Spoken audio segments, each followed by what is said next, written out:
శ్రీకృష్ణ పరమాత్మ తన అవతారాన్ని చాలించేటప్పుడు ఉద్ధవుడితో కలియుగంలో అందరి జీవుల యొక్క హృదయంలో నేను ఉంటాను అన్నారు.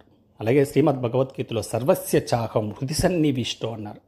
అంటే మన హృదయంలో జగద్గురు కూర్చొని ఉన్నారు. మరి జగద్గురు హృదయంలో ఉండగా మనం ఇంకెవరో గురువు ఉన్నారని కలియుగంలో పరిగెత్తాల్సిన అవసరం లేనే లేదు. అలాగే భగవాన్ రమణ మహర్షి గారికి సుబ్రహ్మణ్య స్వామి సాక్షాత్కరించి, నాయన అటు ఇటు ఎందుకు వెళ్తావు, ఒక చోట ఉండి సాధన చేయొచ్చు కదా అన్నారు. అలాగే మీరు అరుణాచలేశ్వర స్వామిని తీసుకుంటే స్మరణాత్ అరుణాచలేశ్వరాయ అన్నారు.